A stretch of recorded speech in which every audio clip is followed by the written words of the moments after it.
ओम शांति। बाबा ने जो आज मुरली में कहा कि बच्चों में या कहें न्यू ब्लड में कौन सा शौक़ होना चाहिए, जिस शौक़ के आधार पर वह नए नए काम सृजन कर सके। तो इसका एक ही मतलब है कि नया ब्लड होने से नया जोश होगा और नया जोश होने से वो और भी नए नए काम करेगा। इस वजह से बाबा ने आज कहा कि नए ब्लड में कौन सा जोश या कौन सा शौक़ होना चाहिए। मेनली सृजन में सब कुछ आ जाता है, चाहे वो हम आध्यात्मिक क्षेत्र में हो, चाहे हम और किसी फील्ड में हो। अगर हम सृजन करते हैं, आविष्कार करते हैं नई नई चीज़ों का, तो एक तरह से हमारे अंदर जुनून है, जज्बा है, जिससे हम करना चाहते हैं, बहुत कुछ देना चाहते हैं दुनिया को भी, खुद को भी, औरों को भी। तो बाप ने आज कहा कि तुम्हें नशा रहना चाहिए कि हम ब्राह्मण से देवता बनते हैं। हम ब्राह्मणों को ही बाप की श्रेष्ठ मत मिलती है। हमें नशा रहना चाहिए। क्यों? क्योंकि सबसे ऊंच पद क्या है? देवता। और बाबा हमको देवता ही बनाने आए हैं।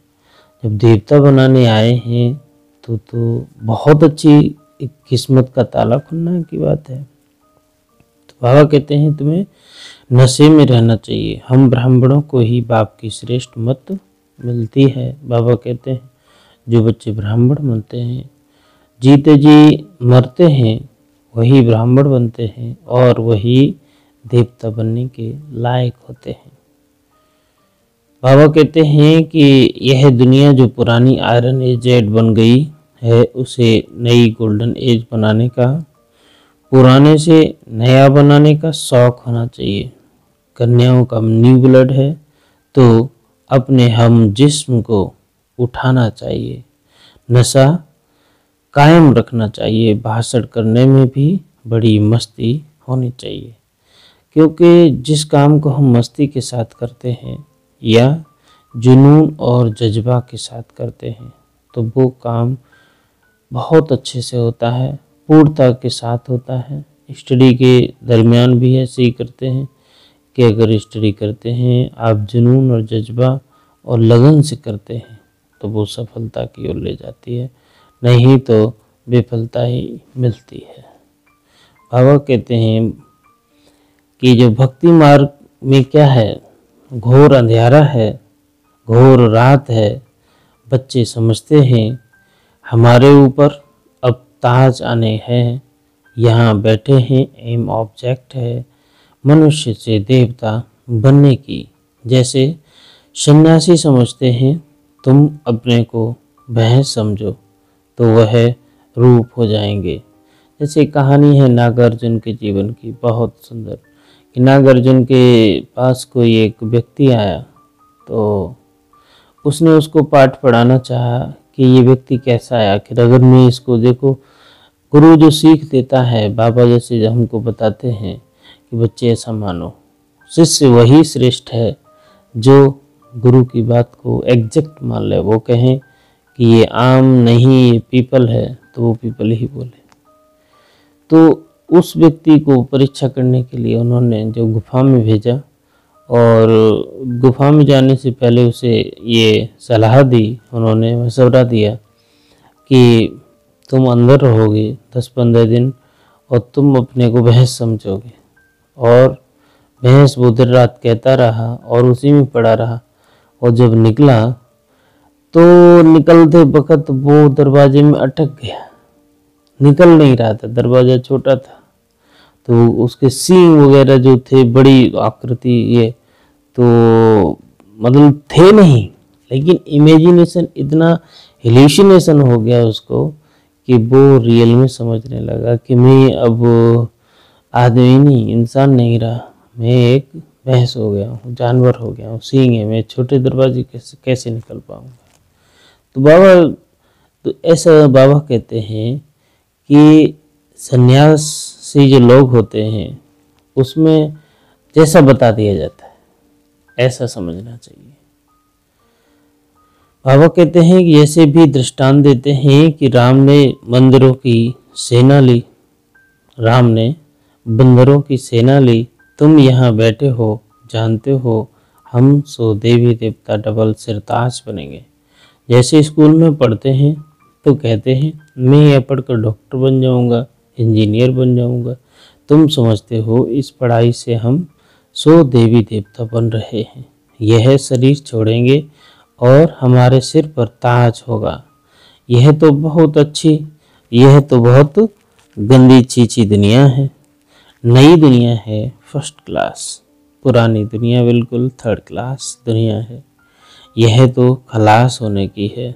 नए विश्व का मालिक बनाने वाला जरूर विश्व का रचयिता ही होगा, दूसरा कोई पढ़ा न सके।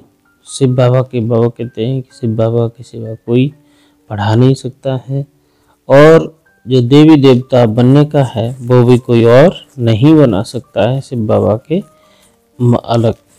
नए विश्व का मालिक बनाने वाला जरूर विश्व का रचयिता ही होगा, दूसरा कोई पढ़ा नहीं सकता। शिव बाबा ही तुमको पढ़ाकर सिखलाते हैं। बाप ने समझाया है आत्माभिमानी पूरा बन जाए तो बाकी और सब क्या चाहिए। हम देवता बनते हैं। देवताएं कितने पवित्र थे, यहाँ कितने पतित मनुष्य हैं। शक्ल भल मनुष्य की है परंतु सीरत देखो कैसी है।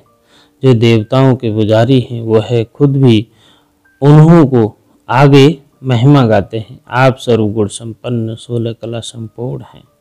कहते हैं ना भगवान कितनी प्रसन्नता, आप दयालु हैं, आप कृपालु हैं, आप रहमान हैं, रहीम हैं। हर धर्म में ऐसे ही ईश्वर से हम उनकी बड़ी बड़ी बढ़ाइयाँ करते हैं। हम भिखारी हैं, सूरत तो उन्हों को भी मनुष्य की है परंतु उनके पास जा कर के महिमा गाते हैं। जैसे अब भगवान की सूरत के बारे में एक अनजान व्यक्ति से कहा गया कि आप सूरत बनाइए, कि भगवान की सूरत, और वो भगवान को जानता नहीं है, तो उसने जो सूरत बनाई वो बंदर मिसल थी, मतलब एग्जैक्ट आदमी नहीं था, वो कुछ अलग बनाया उसने। तो अब हो सकता है जानवर भी सोचते हों ऐसा कि हमारा भी कोई भगवान होता है, तो वो जानवर जैसा चेहरा सोचते हैं, बंदर सोचते होंगे अगर भगवान होता है तो हमारे जैसा होता है। तो और निग्रो सोचते होंगे कि भगवान होता है हमारे जैसा होगा। तो अलग अलग चीज़ों में देखेंगे तो इन चीज़ों की भिन्नता मिलेगी। ये किसी को मालूम नहीं था जो बाबा ने हमको आकर के दिया ज्ञान। शिव बाबा तुम्हें श्रीमत दे रहे हैं, जिनको यह पता नहीं वह श्रेष्ठ बन कैसे सकते हैं। इतने सब ब्राह्मण श्री श्री शिव बाबा की मत पर चलते हैं। परमात्मा ही मत ही श्रेष्ठ देते हैं। जितनी तकदीर में होगा उतनी बुद्धि में आएगा, नहीं तो कुछ भी समझेंगे नहीं। जब समझेंगे तब खुश हो मदद करने लग पड़ते हैं। कई तो जानते नहीं, उनको क्या पता यह कौन है, इसीलिए बाबा कोई से मिलते भी नहीं हैं। वह तो अपनी मत निकालते हैं। बाबा कहते हैं कि अगर किसी से हम कहते भी हैं, तर्क करते हैं, भाई बहन प्यार देखो, अगर किसी व्यक्ति को कहें भी भाई ऐसा ऐसा है तो भाई मानने को तैयार नहीं होते, कोई मानने को नहीं तैयार। बड़े हाँ वही मानने को तैयार होते हैं जो थे, इस परिवार के थे। तुम जानते हो हम वह पढ़ाई पढ़ते हैं जिससे हमारे सिर पर डबल सिरताज आना है। भविष्य जन्म जन्मांतर डबल सिरताज बनेंगे, तो इसके लिए फिर ऐसा पूरा पुरुषार्थ करना चाहिए ना। इसको कहा जाता है राजयोग। कितना वंडर है। बाबा हमेशा समझाते हैं, लक्ष्मी नारायण के मंदिर में जाओ, पुजारियों को भी तुम समझा सकते हो। पुजारी भी कितना बैठ समझाते हैं कि लक्ष्मी नारायण को भी हद पद कैसे मिलता है, यह विश्व का मालिक कैसे बने। ऐसे ऐसे बैठ पुजारी ये समझाते हैं कि वो मान जाएं। तुम कह सकते हो कि हम आपको समझाते हैं ना, इन लक्ष्मी नारायण को वह राज्य कैसे मिला। गीता में भी भगवान बात है ना कि मैं तुमको राजयोग सिखाकर राजाओं का भी राजा बनाता हूँ। स्वर्गवासी तो तुम बनते हो। जो बच्चे कितना नशा रहना चाहिए कि हम क्या बनते हैं। बल अपना चित्र और राजाई का चित्र भी यहाँ साथ में निकालो। नीचे तुम्हारा चित्र, ऊपर में राजाई का चित्र। इसमें खर्चा तो नहीं है ना। राजाई पोशाक तो झट बन सकती है, तो घड़ी घड़ी याद रहेगा हम सो देवता बन रहे हैं। ऊपर से भल शिव बाबा भी हों, यह भी चित्र निकालेंगे। तुम मनुष्य से देवता बनते हो। यह शरीर छोड़ हम देवता बनेंगे, क्योंकि अभी हम यह राज्य सीख रहे हैं। तो यह फोटो भी मदद करेंगे। ऊपर में शिव भी राजाई चित्र, नीचे तुम्हारा साधारण चित्र। बाबा कहते हैं कि आपको एक ऐसे चित्र बनाना चाहिए जिसमें कि ऊपर तुम्हारा चित्र जो आने वाला है भविष्य में सतयुग में जाएंगे वैसी पोशाक पहन करके देवताओं वाली, और नीचे जो अभी कंडीशन है ऐसा चित्र होना चाहिए।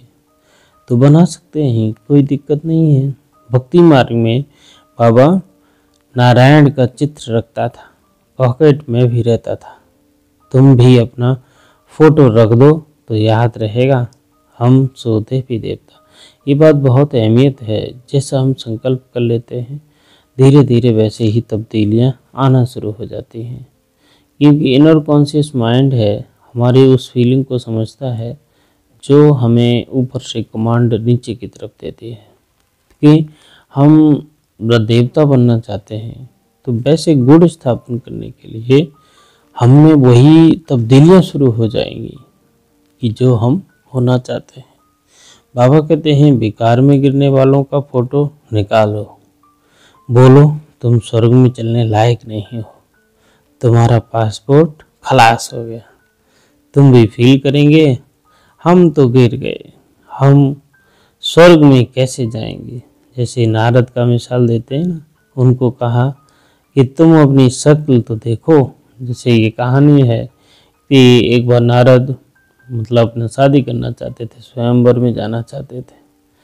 तो उनका जो फेस था वो अच्छा करने के बजाय वो बंदर मिसल बना दिया और वो पहुंच गए। जब बरमाला बार बार वो किसी और को डालते अपनी गर्दन आगे कर दे हमें भी चल लो। तो एक तरह से ये है जब उन्होंने अपना फेस देखा जा करके पानी में तो बंदर मिसलते, तो उनको जो चिढ़ हो गई। तो इस बात पर बाबा कहते हैं कि जैसे आला शकल ही बदल गई हो। बाबा कहता है कि ऐसी ऐसी युक्तियां रचो, सबको समझाते रहो यह राज्यों की स्थापना हो रही है, हम अब विनाश करने सामने खड़ा है। दिन पर दिन तूफान जोर होता जाता है, बम शादी भी तैयार हो रहे हैं। तुम यह पढ़ाई पढ़ते हो मनुष्य भविष्य उच्च पद पाने के लिए। तुम एक ही बार पतित से पावन बनते हो। मनुष्य समझते हैं थोड़े ही कि हम नरकवासी हैं, क्योंकि पत्थर बुद्धि है। अभी तुम पत्थर बुद्धि से पारसवती बन रहे हो। तकदीर में होगा तो झट समझेगा नहीं तो तुम कितना भी माथा मारो बुद्धि में बैठेगा नहीं। बाबा कह रहे देखो वही कहा कि जो तुम्हारा है जो इस परिवार का है वही आएगा। अदरवाइज आप बुद्धि भी मारोगे तो हो सकता है चेंजेज आए, आते तो हैं लेकिन एकदम नहीं आएंगे कि वो आपके साथ ही कल दूसरे दिन चला आए कि हम भी सेंटर चलेंगे। लेकिन अगर परिवार का है ड्रामा में नूंद है तो वो जरूर आएगा। बाबा ने आज जो वरदान दिया कि रूहानी एक्सरसाइज और सेल्फ कंट्रोल द्वारा महीनता का अनुभव करने वाले फरिश्ता भाव। बुद्धि की महीनता व हल्कापन ब्राह्मण जीवन की पर्सनालिटी है। महीनता ही महानता है, लेकिन इसके लिए रोज अमृत वेले और शरीरीपन की रूहानी एक्सरसाइज करो और व्यर्थ संकल्पों के भोजन की परहेज रखो। परहेज के लिए सेल्फ कंट्रोल हो। जिस समय जो संकल्प रूपी भोजन स्वीकार करना हो उस समय वही करो। व्यर्थ संकल्प का एक्स्ट्रा भोजन नहीं करो, तब महीन बुद्धि का वन फरिश्ता स्वरूप के लक्ष्य को प्राप्त कर सकेंगे। स्लोगन है कि महान आत्मा वह है जो हर सेकंड हर कदम श्रीमत पर एक्यूरेट चलते हैं। हर सेकंड पर एक्यूरेट चलना है। ओम शांति।